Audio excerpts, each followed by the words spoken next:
Hello students, very good morning to all of you.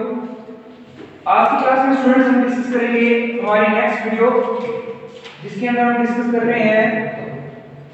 कल की class में हमने क्या टॉपिक किया था? सुरक्षा। आज की क्लास में हम करेंगे फोर्थ टॉपिक, सुरक्षा के बाद खतरनाक प्रक्रियाएं। खतरनाक प्रक्रियाएं। खतरनाक प्रक्रिया को अगर हम बात करें तो ये आपकी 8th वीडियो है। इस चैप्टर की 8th वीडियो में मिलता है।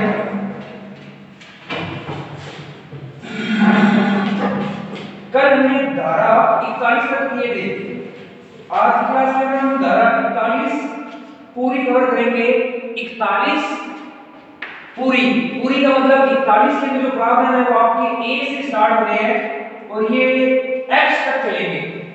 मतलब धारा 41 से चलेगी। 41 के अंदर सेक्शन ए से लेकर सेक्शन एक्स तक चलेगा। पहले पढ़ेंगे 41 ए, 41 बी, 41 सी, 41 डी, 41 ई, 41 एफ, 41 जी, 41 एच। ये सारे प्रावधान हम इस चैप्टर में पढ़ेंगे खतरनाक प्रक्रियाओं में।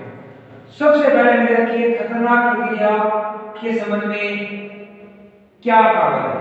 आपको एक याद होगा, भोपाल के अंदर एक गैस रिसाव हुआ था। कौन सी गैस? Methyl isocyanate. कोई थी त्रासदी बहुत से पहले, आज से लगभग 1980 या 90 के दशक के अंदर त्रासदी हुई थी और एक गैस का रिसाव होने के कारण वो पूरी गैस फैल गई थी। कहां पर? भोपाल में। तो उस गैस से बहुत लोगों के स्वास्थ्य पर नुकसान पहुंचा और नुकसान पहुंचा आने वाले बच्चों, पीढ़ियां, उनमें भी कुछ ना कुछ रोग देखे गए। कौन से रोग? नए रोग वो देखे गए। अपंग होने लगे बच्चे, किसी की उंगली नहीं है, अंगुली है, अपंग हो। क्यों? क्योंकि वो सारा इफेक्ट किससे पड़ने लग गया? उस त्रासदी के अंदर पड़ने लग गया। मतलब उस गैस के रिसाव के कारण क्या हुआ? हानि हुई। दिल्ली में भी ऐसा हुआ था। दिल्ली में ऐसा ही रिसाव हुआ था पर छोटा था। भोपाल वाला गैस बड़ा बना था, इसलिए उसको भोपाल त्रासदी बोला गया, जिसमें अस्त व्यस्त कर दिया और 10-10 सालों तक उसका प्रभाव देखने को मिला था। उस गैस का फटा तो 1 साल था, 10 साल उसके मेजर लक्षण देखने मिले थे। तो धारा हमारी फैक्ट्री अधिनियम यानी कारखाना अधिनियम तो लगी था। कारखाना अधिनियम कौन सा है? कारखाना अधिनियम 1948। लेकिन 1948 के साथ इसी के अंदर एक कारखाना अधिनियम में संशोधन हुआ था। 3 बार संशोधन हुए थे, 56 में, एक 87 में, एक 92 में। जो 1987 में कारखाना अधिनियम में संशोधन हुआ था, 1987 में जो कारखाना अधिनियम के अंदर संशोधन हुआ था, उसके अंदर कुछ चेंज किए गए थे। सबसे पहले हम बात करें तो राज्य सरकार द्वारा नियुक्ति की जाएगी। मतलब अगर कोई खतरनाक प्रक्रिया है और अगर कोई खतरनाक कारखाना लगा रहे हो तो ऐसे कारखाने के मालिक को किससे परमिशन लेनी पड़ेगी? नंबर 1 किससे लेनी पड़ेगी? राज्य सरकार से। किससे? राज्य सरकार से आपको क्या लेनी पड़ेगी? अनुमति लेनी पड़ेगी। दूसरे नंबर बात करें तो इस पे एक समिति का गठन किया जाएगा। क्या किया जाएगा? समिति का गठन। समिति के गठन की बात करें तो सबसे पहले इसके अंदर एक अध्यक्ष होगा। समिति के अंदर कोई ना कोई अध्यक्ष तो होते ही होते हैं, चाहे आप कोई भी देख लो, कोई भी समिति है। अध्यक्ष के साथ साथ उपाध्यक्ष भी होते हैं, सचिव भी होते हैं। तो एक निरीक्षक चुना जाएगा जिसको हम बोलते हैं प्रतिनिधि। कौन चुना जाएगा? निरीक्षक प्रतिनिधि। वो कौन चुनेगा? कारखाना अधिनियम के अंदर जो निरीक्षक होगा वो राज्य सरकार चुनेगी, क्योंकि राज्य सरकार ही इस समिति का गठन कर रही है। मतलब कारखाने में जो हानिकारक प्रक्रिया है वो सारा कंट्रोल किसके पास है? उस राज्य की सरकार के पास। जैसे भोपाल में हुआ तो भोपाल कौन से राज्य में आता है? मध्य प्रदेश। तो मध्य प्रदेश सरकार का जो मुख्यमंत्री होगा वो इस समिति की देखरेख करेगा। इसके लिए वह क्या करेगा? नंबर 1 अध्यक्ष, अध्यक्ष की नियुक्ति करेगा, अध्यक्ष के साथ एक प्रतिनिधि की नियुक्ति भी करेगा। अब प्रतिनिधि के साथ साथ एक जल प्रदूषण नियंत्रण बोर्ड भी स्थापित करेगा। क्या करेगा? जल प्रदूषण नियंत्रण बोर्ड स्थापित किया जाएगा। जल प्रदूषण नियंत्रण बोर्ड स्थापित किया जाएगा जिसके अंतर्गत कार्यवाही केंद्र सरकार द्वारा की जाएगी। मतलब ये जो बोर्ड है वो कौन नियंत्रित करेगा? केंद्र सरकार नियंत्रित करेगी। इसके अलावा अगर बात करें तो वायु प्रदूषण, पर्यावरण प्रदूषण, इनके भी विशेषज्ञ भी क्या करेंगे? कंट्रोल करेंगे। तो वायु, जल, भूमि, इन सबको नियंत्रित क्यों किया जाएगा? क्योंकि कारखाने में जो हानिकारक हानि हो सकती है वो किसी भी तत्व से हो सकती है, जल, वायु या फिर अग्नि, उससे भी हो सकती है। तो अग्नि मतलब आग से अगर कुछ सुरक्षा मिलती है तो कहने का मतलब हर प्रदूषण से कंट्रोल करने के कड़े प्रयास किए जाएंगे राज्य सरकार और केंद्र सरकार दोनों के द्वारा, जिसका जो बोर्ड बना है वो उसको कंट्रोल करेगा। इसके अलावा केंद्रीय उपक्रम की दिशा में प्रतिनिधि, अगर केंद्र सरकार उसको कंट्रोल कर रही है तो एक प्रतिनिधि उसको कंट्रोल करेगा, प्रतिनिधि केंद्र सरकार का होगा।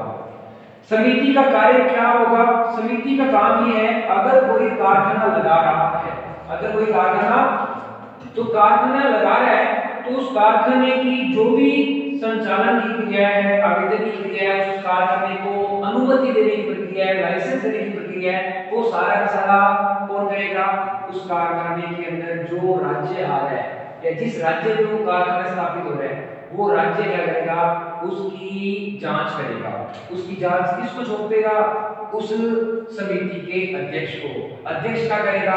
सारे सैंपल लेगा, वहां के पूरी व्यवस्था देखेगा कि आग लगने की कोई चांस तो नहीं, क्या कोई जल से कोई हानि तो नहीं होनी, कोई गैस का रिसाव है तो उसको कंट्रोल कैसे करना है, मान लो हो जाता है तो कंट्रोल कैसे करना है, उसके लिए आवश्यक उपकरण लगाए जाएंगे और अन्य अनुमति ली जाएगी। जैसे हम बात करते हैं नॉर्मल सी बात है, बाइक वगैरह के अंदर हमारा प्रदूषण नियंत्रण होता है, क्या होगा? प्रदूषण नियंत्रण के लिए कार्ड होता है, 50, 60 रुपए, 100 रुपए लगते हैं, वो कार्ड बनाते हैं। इससे क्या होता है कि वो गाड़ी वायु प्रदूषण चेक करती है, प्रदूषण ज्यादा तो नहीं कर रही, अगर ज्यादा कर रहा है तो वो कार्ड बना नहीं देता।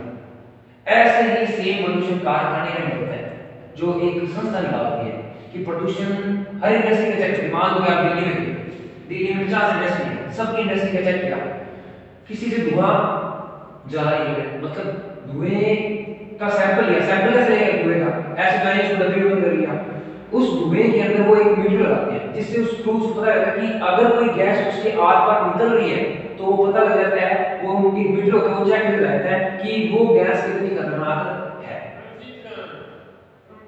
तो वायु दाब, जैसे मैंने कहा जाता है वायु दाब, उसको यंत्र होते हैं, वैसे ही प्रदूषण को मापने के लिए क्या होंगे?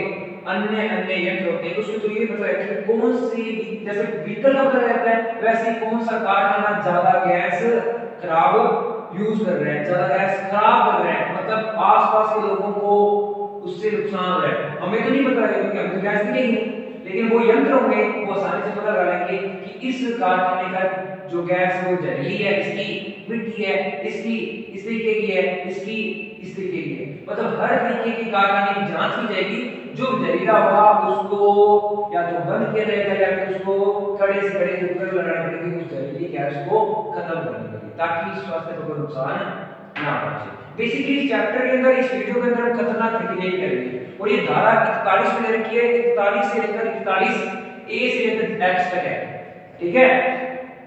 इसके बाद अगर कोई हो भी रही है, मान लो कोई गैस रिसाव हो भी रही है, तो अधिष्ठाता की क्या कर्तव्य है? अधिष्ठाता का यहाँ पर मतलब क्या है? अगर मैं बात करूं तीसरा पॉइंट अधिष्ठाता, तो अधिष्ठाता की क्या कर्तव्य है? अधिष्ठाता का मतलब क्या है भाई? मालिक। अधिष्ठाता का मतलब क्या हो गया कि उस कारखाने का मालिक कौन है। अगर मालिक की बात करें तो उस कारखाने का जो भी मालिक होगा उस मालिक के अनुसार हमें पता लग जाएगा, क्या पता लग जाएगा कि उसके क्या क्या कर्तव्य है, क्या क्या ड्यूटीज है, मतलब उसकी क्या क्या रिस्पॉन्सिबिलिटी है। अधिष्ठाता का मतलब क्या है? मालिक से। किससे? अब एक कारखाने में मालिक का क्या योगदान होगा? सोचो, आप उस कारखाने के मालिक हो, और आपको पता है कि मेरे कारखाने में बहुत जहरीली गैस निकल रही है, मैं बना रहा हूँ तेजाब, और तेजाब बनाने से बहुत ज़्यादा गैस निकल रही है, और वो गैस कहीं ना कहीं आसपास के जो लोग रह रहे हैं वो उनको खराब करेगी और कर भी रही है। तो आप एज ए मालिक, एक मालिक होते हुए ऐसे उपकरण लगाओगे जो उस गैस को अपनी ओर खींच ले, बाहर ना रहे, एडजस्ट करें।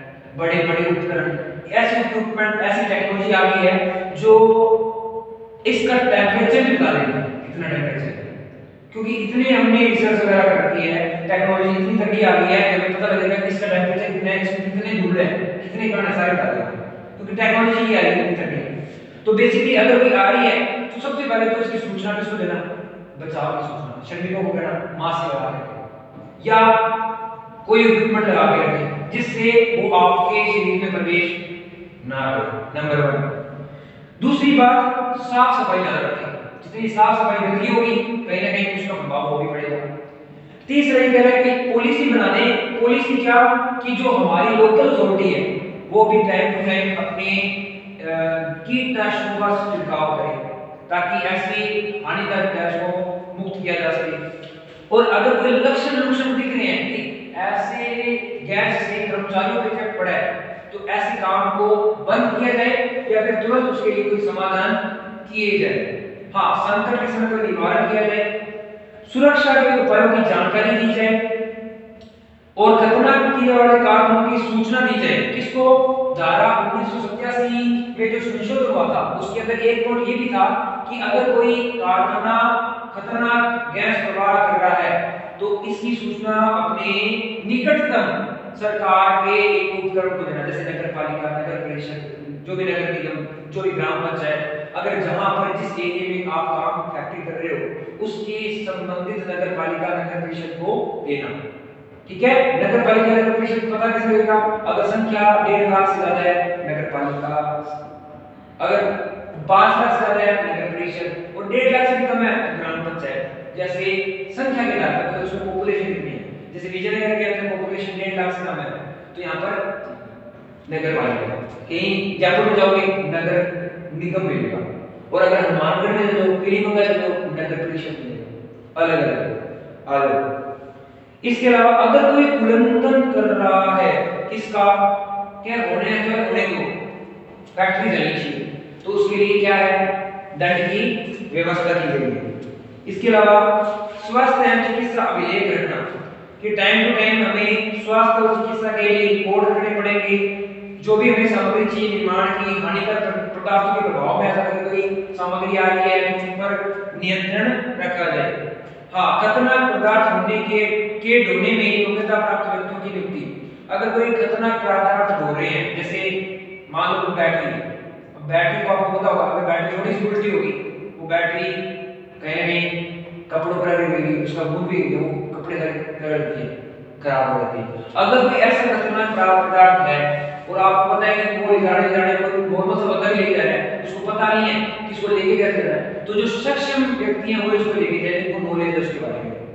इसके अलावा स्वास्थ्य परीक्षा का ध्यान रखना कि कम से कम आप ये ध्यान रखना है कि कोई खतरनाक पदार्थ को लगाने के लिए कार्य कर रहे हैं तो उससे पहले आप ग्लव्स वगैरह पहन लो, ठीक है, अपने स्वास्थ्य का ध्यान रखो, कार्य बंद करवा लो या फिर निर्धारित तिथि को ले जाओ, जैसे डेट डिसाइड करके संडे को लेके जाएंगे, संडे को कोई फैक्ट्री काम नहीं होगी, इस तरीके से कोई निर्धारित समय निर्धारित कर दे या फिर उचित सावधानी से उस सामान को लेके ले गए जाए। इसके लिए जो जांच समिति बनाई गई है तो जांच समिति के अंतर्गत हमें पड़ा है कि उसके अंदर कितना होगा, नंबर 1 एक अध्यक्ष होगा, अन्य प्रतिनिधि होंगे जो उस कमेटी की क्या करेंगे, कार्यवाही को देखेंगे। इस कमेटी का काम क्या है, कारखानों की जांच करना, उन्हें लाइसेंस देना, अगर कोई प्रदूषण है तो उसके प्रदूषण की जांच। हाँ जी, तो यहाँ पर हमने बात की थी अभी इसकी कि जल प्रदूषण के नियंत्रण के लिए, वायु प्रदूषण के लिए, भूमि के लिए 41 में प्रावधान क्या करते हैं कि अगर कोई जहरीला पदार्थ कर रहा है तो उसकी कड़ी कार्रवाई की जाए और उसका निर्माण किया जाए एक समिति का। एक समिति और है कि सुरक्षा समिति, कौन सी? सुरक्षा, हालांकि पिछले चैप्टर सुरक्षा देगा, यहाँ पर पढ़ रहे सुरक्षा समिति। सुरक्षा समिति क्या कह रही है कि धारा 41F जी और एच, ये सुरक्षा समिति से संबंधित है। ये क्या कहते हैं? ये कहते हैं सुरक्षा समिति कब बनाई जाए? जब खतरनाक प्रक्रिया उत्पन्न हो जाए, उसके लिए इसकी स्थापना की जाए, समिति का गठन किया जाए, समिति के अंदर प्रबंधकों श्रमिकों दोनों को उसका प्रतिनिधि बनाया जाए, उसका मेंबर बनाया जाए। इसका उद्देश्य ये है कि श्रमिकों को ज्यादा से ज्यादा सुरक्षा प्रदान करना, अगर कोई हानि हो गई हो तो। छूट क्या है कि इसके अंदर कुछ वर्गों को छूट दी जाती है कि आप कुछ आदेशों का पालन ना भी करें, और कार्य का अधिकार और कर्तव्य में कहा गया है कुछ कर्तव्य भी निर्धारित किए। जैसे इस समिति का जो अध्यक्ष है, उपाध्यक्ष है, या सचिव है या महासचिव है, वो एक निश्चित कार्यकाल के लिए होता है, हर साल चेंज होता रहता है, एक साल के बाद फिर चेंज हो गया, फिर एक साल के बाद फिर चेंज हो गया। और सूचना का अधिकार क्या है कि अगर कोई श्रमिक सूचना का अधिकार, अगर किसी श्रमिक को पता है या ना तो डाउट भी है, क्या डाउट है कि ये फैक्ट्री खतरनाक है या नहीं। मान लो कोई नया वर्कर है और वो उस फैक्ट्री में लगना चाहता है, लगने से पहले वो क्या करेगा? आसपास पूछेगा क्या ये फैक्ट्री खतरनाक हो? तो अगर उसको डाउट है तो इस एक्ट में 1987 के संशोधन में ये कहा गया है कि लग रहा है श्रमिक को श्रमिक पूछ सकता है, बेझिझक पूछ सकता है। क्या पूछ सकता है कि खतरे की सूचना क्या है? मालिक से पूछेगा, अगर मालिक कहता है तो उसके लिए आवश्यक कदम उठाकर, बाकी मालिक कहेगा क्यों? क्योंकि मालिक को तो रखना है। लेकिन अगर मान लो बाई चांस उसको किसी से पता लग जाता है तो मालिक को उसकी शिकायत करके आवश्यक कदम या तो उससे पहले उठाना चाहिए या फिर शिकायत करने के बाद उठा सकता है। इसके अलावा अगर खतरा नहीं है तो वो उस कर्मचारी को लिख भी दे कि इसमें कोई भी खतरा नहीं है, आपकी पूर्ति कर सकते हैं, और अगर आपको नुकसान होता है तो आपके घर की आर्थिक सुरक्षा की जाएगी। हमारे पास यहाँ पर सुरक्षा क्या आएगी? आर्थिक सुरक्षा, मतलब कुछ भी हो जाता है तो उसको इकोनॉमिक सपोर्ट को प्रोवाइड करेगा वो फैक्ट्री का अधिष्ठाता मालिक। इसमें क्वेश्चन क्या पूछे हैं ध्यान से सुनना एमसीक्यू के रिगार्डिंग। पहला क्वेश्चन, खतरनाक प्रक्रिया से आप क्या समझते हो? अधिष्ठाता के कर्तव्य, अधिष्ठाता के क्या कर्तव्य लिखोगे क्या? तो नंबर 1, नंबर 2, नंबर 3, अधिष्ठाता समय समय पर खतरनाक प्रक्रिया से संबंधित सुरक्षा उपकरण पूर्ण कराए और बचाव की जानकारी दे, कुछ उपक्रम पूर्ण करवाए, ये सब है। इसके अलावा प्रावधान किसमें दिए रखे हैं? तो अधिष्ठाता के कर्तव्य 41 डी में दे रखे हैं, तो डायरेक्ट एक्स को रेफरेंस दे देना। इसके अलावा कुछ टिप्पणियां दे रखी हैं 3 तरह की। एक दे रखी है स्थान मूल्यांकन समिति। स्थान मूल्यांकन समिति क्या करती है कि आपका फैक्ट्री कहां पर है उसको मूल्यांकन करती है कौन? स्थान समिति, कि आपका फैक्ट्री कहां है, किस जगह है, उसके अंदर कितना प्रदूषण है, उसकी जांच को करती है स्थान समिति। स्वास्थ्य समिति या सुरक्षा समिति क्या करती है कि स्वास्थ्य संबंधी जांच करती है कि अगर कोई प्रदूषण से कोई हानि हो रही है तो वो जांच कौन करेगी? स्वास्थ्य या फिर सुरक्षा समिति। तीसरी रहती है सुरक्षा समिति। ये कौन सी सुरक्षा समिति है? ये आर्थिक सुरक्षा प्रदान करने वाली है। धारा 41 D F G H in सबको रेफरेंस देना। तो फाइनली आपकी ये सुरक्षा समिति पूरी होती है। ठीक है, thank you students for connecting with us.